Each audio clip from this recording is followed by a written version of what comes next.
We're going to conclude our chapter that we've been exploring today, the evidence. On tomorrow, we are going to dive into the workbook that goes with the new release to Pray Right.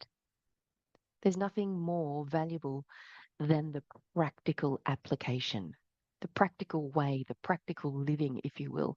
We don't need another theory. To live aright is to pray aright, is to know perfect peace. That's natural. That's normal. Perfect fulfillment. There isn't another conversation that's more important for us to have, and every single day we will be working our way through the workbook. You've already all got your hands on it, and you can see how extensive that it is. And we're delighted to be pivoting in this way to be more practical than ever because that's what you want. So let's begin our session as we always do in the complete, full, absolute recognition of the absolute. Herein is already the peace, the relaxation, the joy, the thrill of life living itself, unopposed and unchallenged, the very self that I am as all. Let's stand firmly, immovably in omnipresence.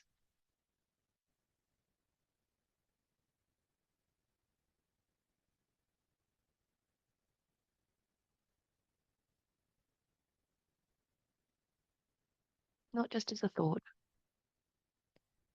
but as the embodied recognition of what it is that I am,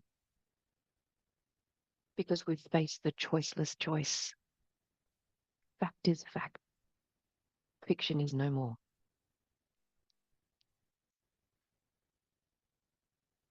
So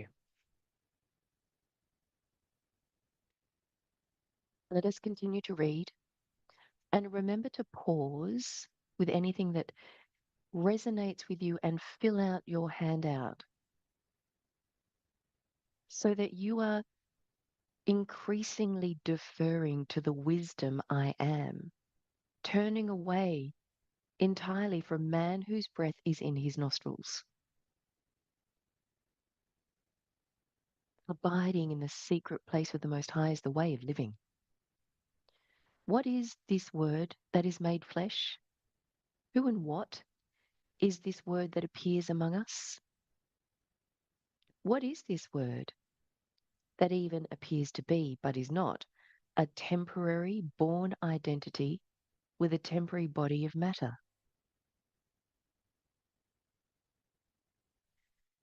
No doubt those who saw and spoke with Jesus imagined that he was a temporary born identity with a temporary body.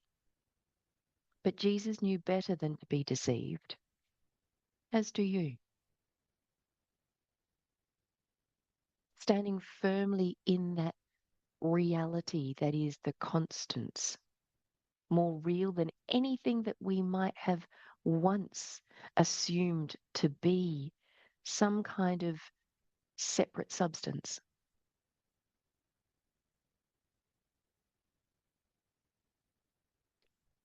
Most of us who seek and speak with you imagine that you are a temporary born identity with a temporary born body, but you are not deceived.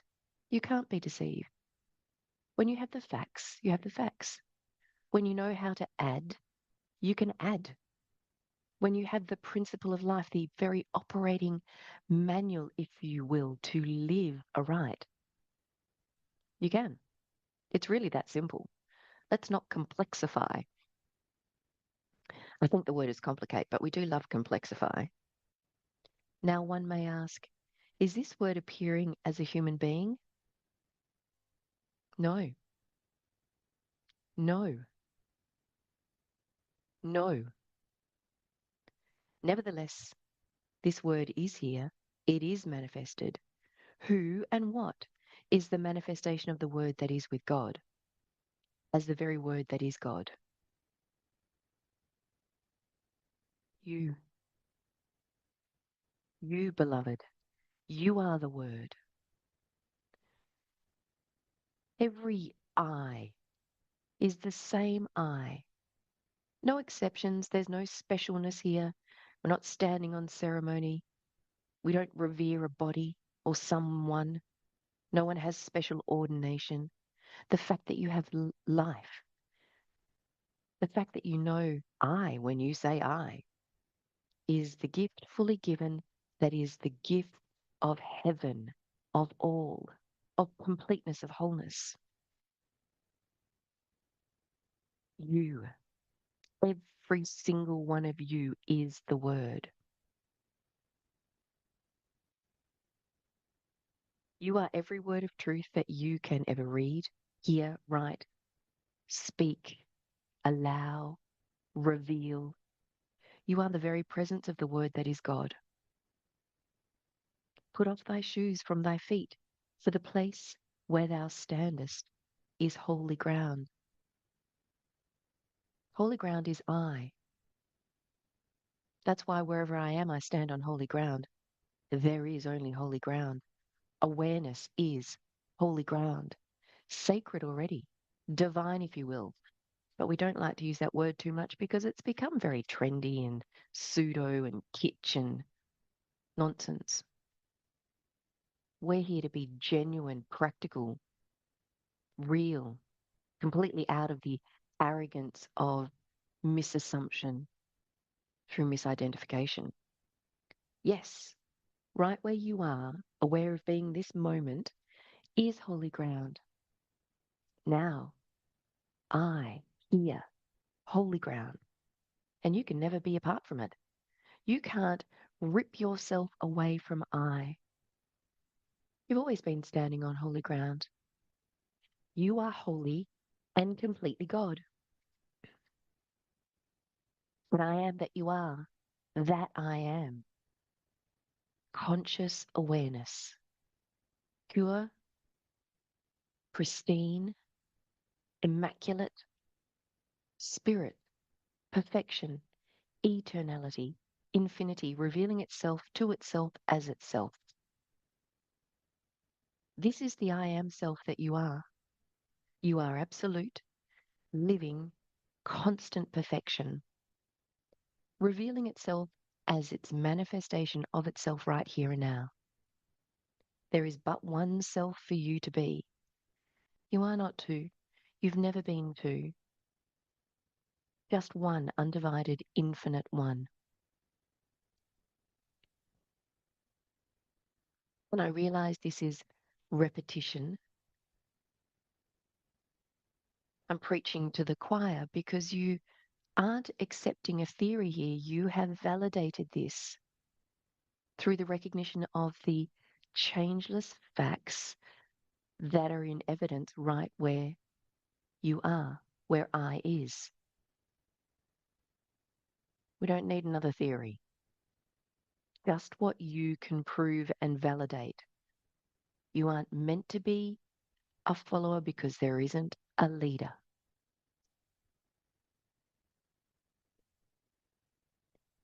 If I were to suppose that I saw born human identities with born bodies of matter, I would not be seeing the word manifested at all. Actually, I would be seeing nothing. If you were to imagine that you saw or heard a born human being with a body of matter, you would not be seeing the word manifested. You would not be seeing the I am that you are, nor would you be seeing the I am that I am.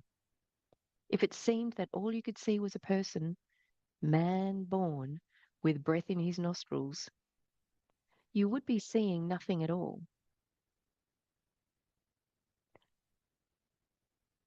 Perhaps this is landing deeply why it is that there's only one way, one step, accept the truth.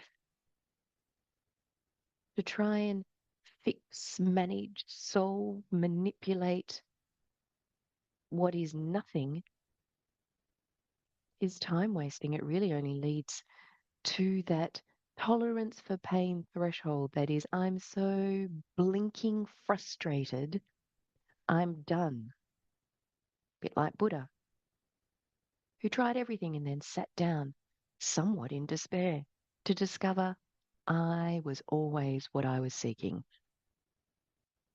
The only self there is the self that is the one self, which we call God, which is not religious nor denominational, omnipresence, the one thing as all things, the one substance that is simultaneously supply and activity, omnipresence, evidencing itself as just what God is. This is the self that you are. You can perceive that, strictly speaking, there is no such thing as yourself. It is the self that you are, rather than the self that you have. You have to be the God self, for there is no other self for you to be, which you can all verify.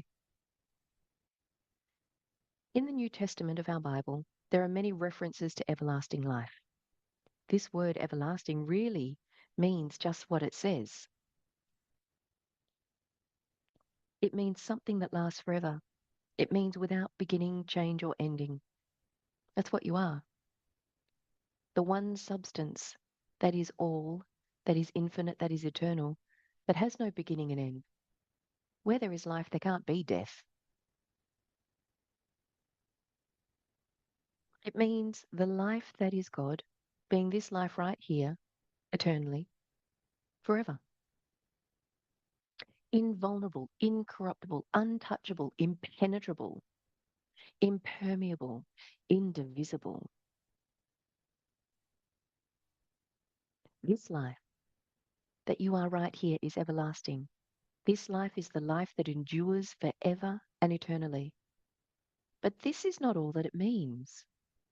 It means that this body that is alive right here and now is an everlasting, forever enduring body. The Word made flesh is the everlasting body. It is eternal, living, loving, conscious mind, evidencing the fact that it is. Its eternality manifests itself as eternal substance, eternal form, eternal activity.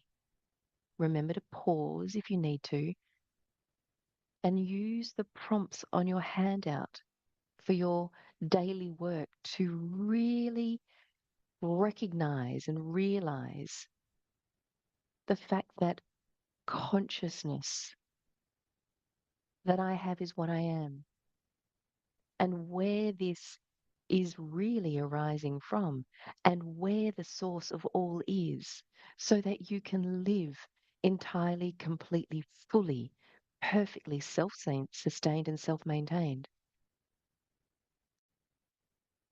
This is the body that consists of the Word made flesh. This is the evidence of the presence of all that God is right here and now. This is the eternal body. This is the birthless, changeless, deathless body of light. This is the infinite body, being the body that you are. Remember, the body doesn't mean what we have misperceived it to be. The body is all the temple of the living God, the all that I am, the universe, if you will. Another overused pseudo-spiritual term, but you grasp the omnipresent, all-encompassing, all-inclusiveness of the body. This is the infinite body being the body that you are. This is the infinite you being this body. Never did you become aware of being this body. Never can you become unaware of being this body. This does not mean that your attention is focused constantly as this body. Quite the contrary. But you can no more be or become completely unaware of this body than you can become completely unaware of yourself. You're always aware as yourself. This I-ness is indissolubly indivisible from all that is, which is how we can verify the fact of reality, of what actually is and therefore what isn't. You see, this body is you, even as you are this body. Jesus, who we often refer to because he was such a profound way shower, pointing us where to find what he seemed to have discovered, wasn't exclusive He was really clear on that. Don't call me good. Don't call me special. I'm just showing you what you are. Now you do the same, which of course is why we're here.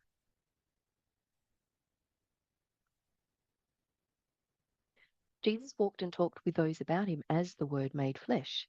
This Word really was and is the body of the identity called Jesus. But Jesus is just the name given to a character.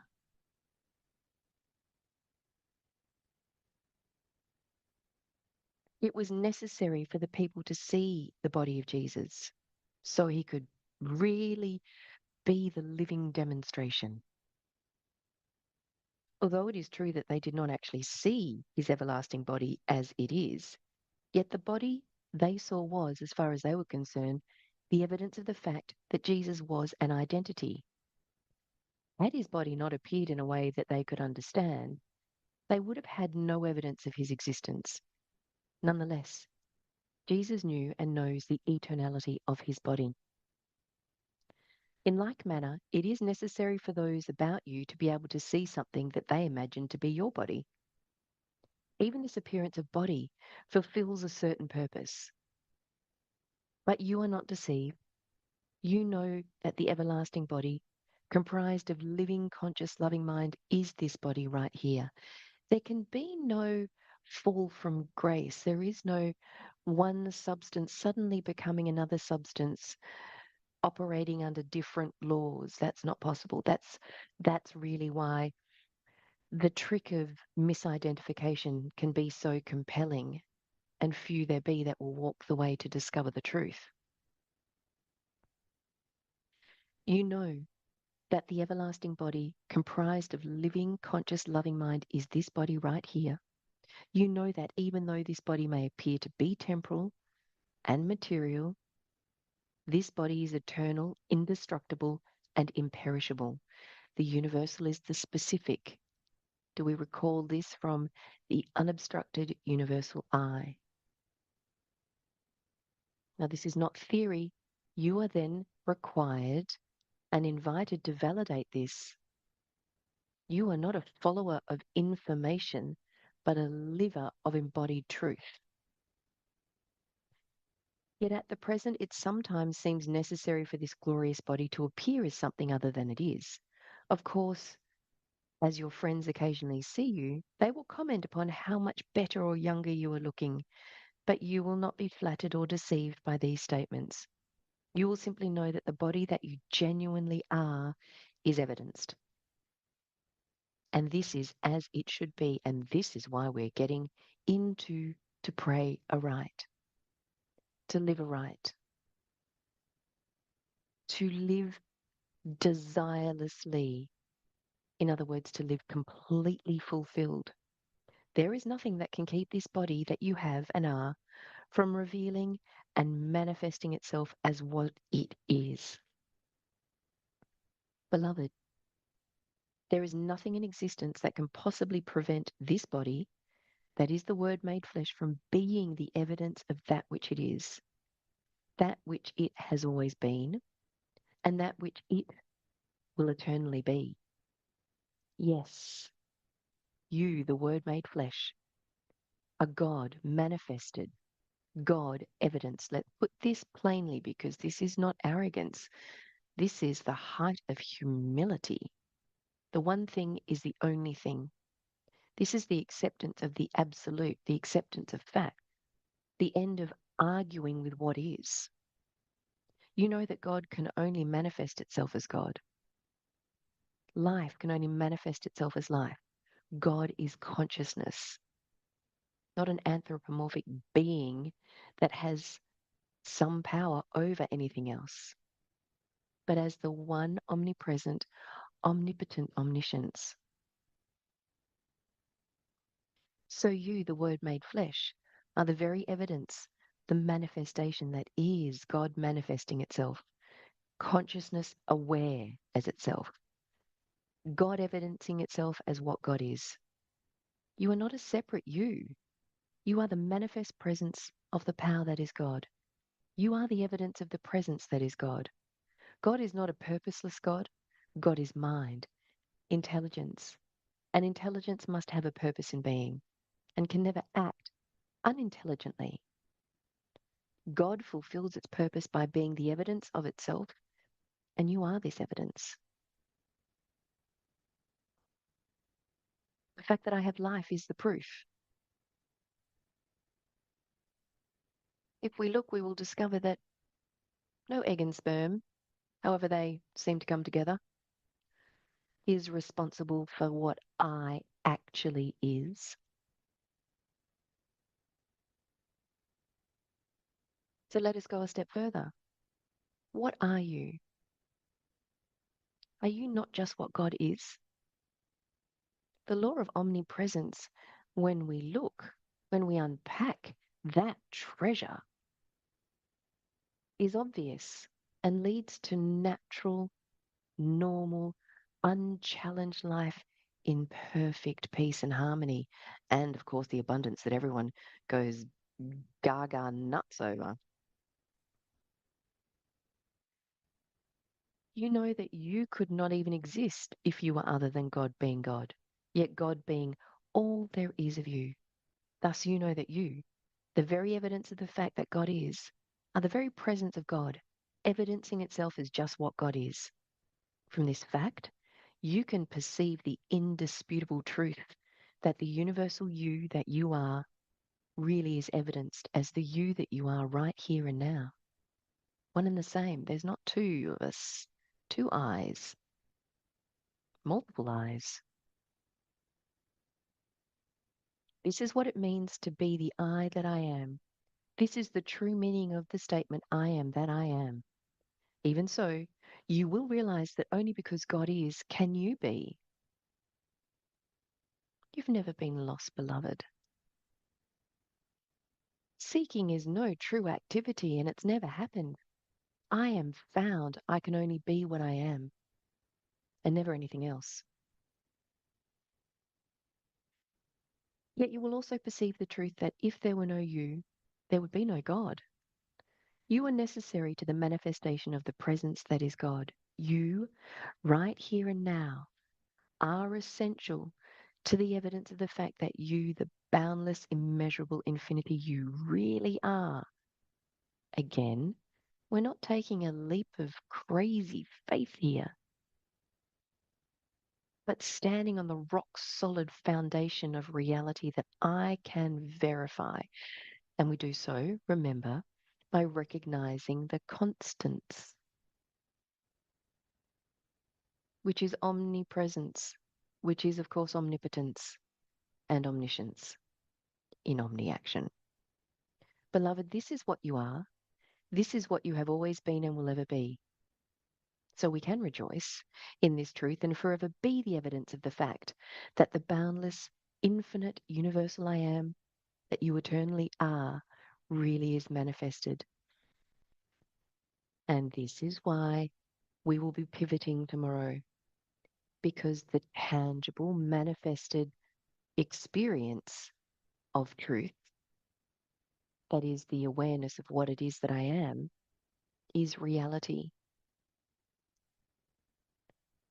The greater works and beyond, if you will. So why don't we take a pause, reflect, make some